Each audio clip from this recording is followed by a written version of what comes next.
Good afternoon, I'm Rob Boskamp, and you're listening to South Texas Midday. It's Monday, July 21st. The cost model has been completed for the Inner Harbor Water Treatment Campus, the City of Corpus Christi Seawater Desalination Initiative. The cost model was completed by Kiewit, who has been selected to design and build the campus. The current estimated construction cost for the Inner Harbor, which is based on 10% design completion, is $997 million. Projected average monthly increase to the residential ratepayer in 2029 is $11.38, an increase above the $9.96 per month that was presented to Council last June. If successful with the U.S. Bureau of Reclamation grant application, the projected average monthly increase to the residential ratepayer will be $9.92. Large volume users are estimated to see a monthly increase of approximately $463,000.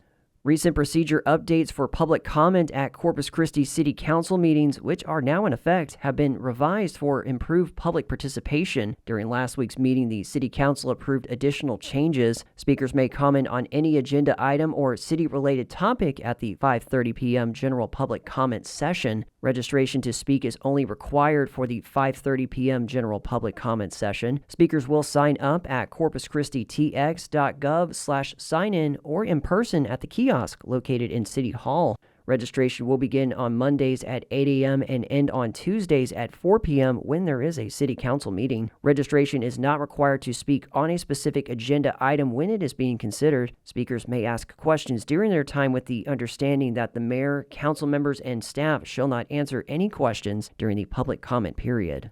Rio Grande Valley residents impacted by the March floods only have until tomorrow to apply for flood assistance through FEMA. The deadline to apply is tomorrow. Residents can apply online, by phone, or in person. There are several FEMA disaster recovery centers across the Rio Grande Valley in Cameron and Hidalgo counties. Those centers are open weekdays from 8 a.m. to 7 p.m. and on Saturdays from 8 a.m. to 5 p.m. Nueces County and over 20 different community health organizations are hosting Operation Health and Wellness beginning this week. It's a week-long public health event providing no-cost medical, dental, and vision services to residents of Nueces County and surrounding areas. Through Saturday, residents can access a range of no-cost healthcare services at two locations: West Oso Junior High School at 5202 Bear Lane and Calderon Nueces County Center at 710 East Main Street in Robstown. Eye exams, reading glasses, and dental care, including exams and cleanings, will be offered at Mission of Mercy at 2421 Air Street. Services will be available today through Friday, 8 a.m. to 5 p.m., and Saturday from 9 a.m. to 3 p.m. No appointments are necessary, and services are on a first-come, first-served basis.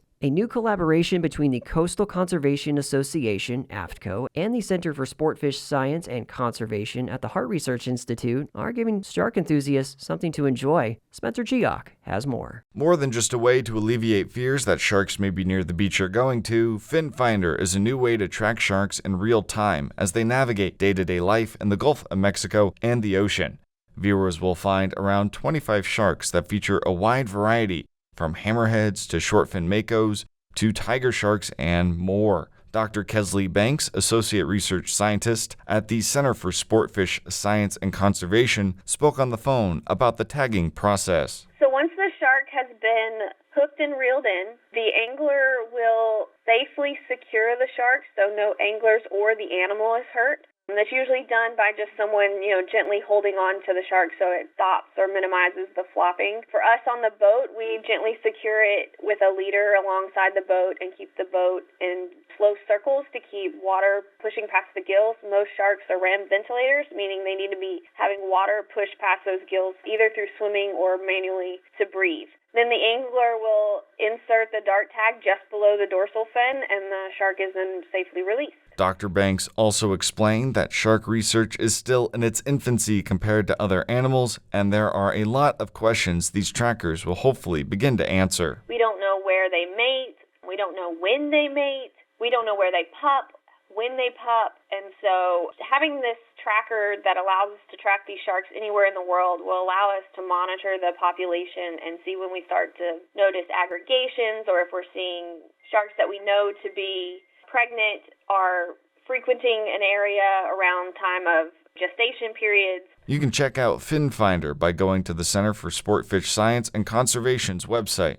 For KEDT News, I'm Spencer Chioc. A new art center is in the making in downtown Brownsville. The former Brownsville Museum of Fine Arts building located on Ringgold and 6th Streets will soon be transformed into the new Arts and Cultural Center. The center will allow different types of local artists to showcase their work. City leaders also hope it brings more visitors to the city. Under the new partnership with the city, the Midday District will lease the center for 40 years, using the bones and structure of the former museum. The center will feature different kinds of art, including paintings, live musical performances, and dancing. The Midday Cultural Arts District is investing at least $2 million into the transformation. It could take up to 18 months for the center to open to the public. Agape Ranch in Corpus Christi celebrated its 11th birthday this weekend by opening the doors to a brand new neighborhood designed specifically for foster families and young adults who have aged out of the foster care system. The community was invited to tour the new development, which currently features 10 homes with more planned for the future. Each home follows a 4-bedroom, 3-bathroom model designed to accommodate families who have fostered for at least 1 year. The neighborhood is in its first phase of the Agape Ranch project, with plans to build and add 10 more homes in the future.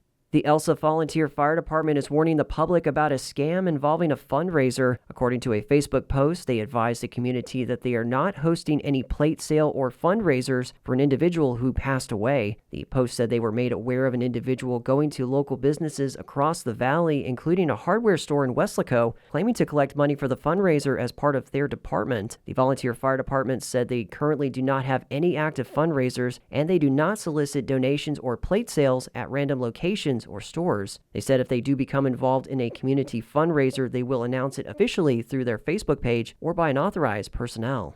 The City of Donna and Operation Christmas RGV announced their 3rd annual back-to-school event. It's scheduled for Friday at 307 Miller Avenue in Donna. 25 community organizations will be providing supplies. This event is scheduled to start at 4:30 p.m. and ends at 7 p.m. or while supplies last. To get school supplies, students must be present with their parents. In state news, Texas lawmakers start a 30-day special session today. They will take on disaster relief and preparedness following floods earlier this month that killed more than 130 people in the state's hill country. The Texas Newsroom's Blaze Gainey reports there is no quick fix. Kerr County suffered the most devastating effects of the flooding, but Texas has more than $50 billion worth of flood-related plans all around the state. As lawmakers try to find a way forward, a new flood committee will look over dozens of bills. Republican State Senator Drew Darby is on the committee and says problems with the state's emergency alert system are not new. This disaster has reinforced the critical need to address this problem. One bill would increase flood safety standards at youth camps. 30 girls and counselors died at Camp Mystic in Kerr County. I'm Blaze Gainey in Austin. The city of Corpus Christi is starting street reconstruction work on Bonner Drive from Everhart Road to Flynn Parkway. The work will completely reconstruct the existing roadway with new asphalt pavement, curbs, gutters, sidewalks, and streetlight improvements. The project includes ADA-compliant curb ramps, related signage, and pavement markings. Additionally, related utility and drainage improvements are included. Work is scheduled to begin today and estimated to be completed in December. The $3.6 million project is part of voter-approved Bond 2022. Bay Limited is the contractor.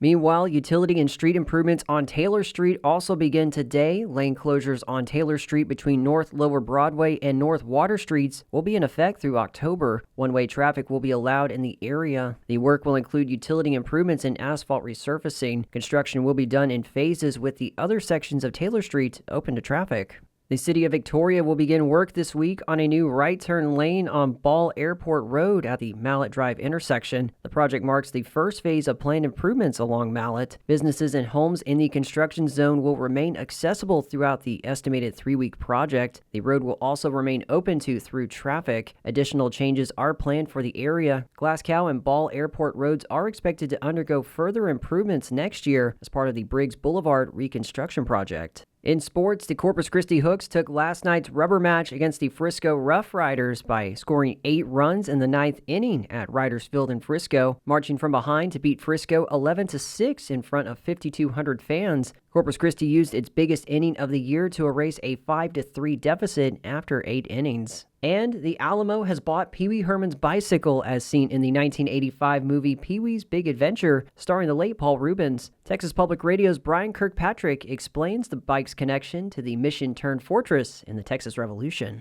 It's the 40th anniversary of the classic movie that saw Pee-wee visit the Alamo looking for his stolen bright red and white Schwinn bike as part of a big cross-country adventure.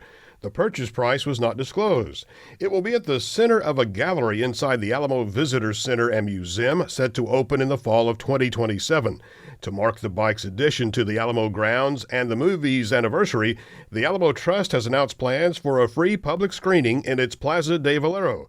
Details of the screening are expected soon. I'm Brian Kirkpatrick in San Antonio. And that is the latest news and information on South Texas Midday. Throughout this week, we'll have more stories related to Shark Week. That is something to look forward to. If you happen to miss any of our stories from today's newscast, you can replay this and previous episodes of South Texas Midday wherever you get your podcasts. And with that, I'm Rob Boskamp. Your community arts calendar and more is on the way.